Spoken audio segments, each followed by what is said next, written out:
On va chercher celle-là.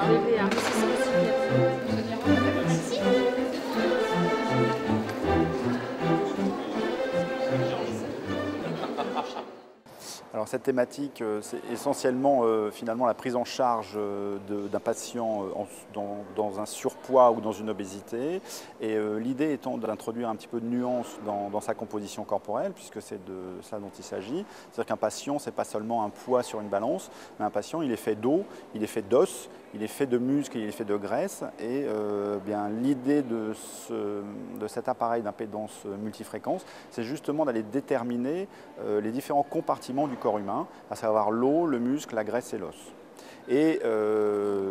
la chose importante quand on s'occupe de perte de poids, ce n'est pas tellement de perdre du poids, mais c'est surtout de perdre de la masse grasse, puisque c'est la masse grasse qui est délétère pour la santé. C'est elle qui est porteuse de complications cardiovasculaires, de diabète, de cancer. Et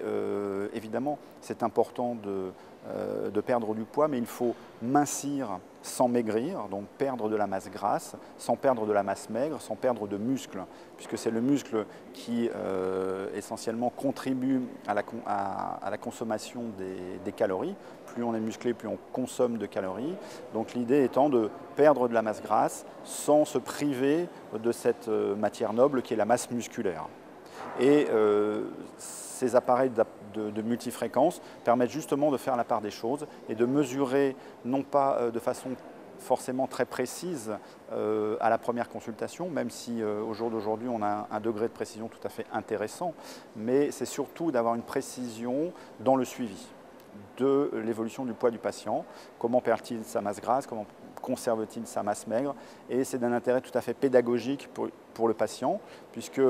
étant donné que le poids est fait de plusieurs composants, de l'eau qui bouge en permanence, eh bien, il arrive de temps en temps qu'un patient ne perde pas de poids, voire même qu'un patient prenne du poids sur sa balance. Et quand on fait une impédance-métrie, on se rend compte qu'effectivement, il a perdu de la masse grasse, il n'a pas perdu du muscle, mais il a perdu de la masse grasse, et il a perdu du tour de taille. Donc c'est ce binôme entre finalement la prise du tour de taille et la détermination de la masse maigre et de la masse grasse qui permet d'avoir un suivi beaucoup plus précis et beaucoup plus intéressant dans la perte de poids.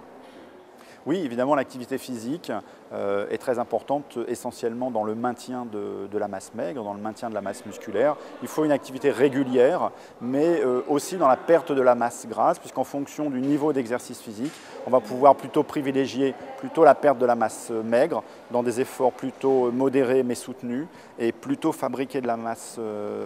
maigre dans les efforts un peu plus tendus et un peu plus durs.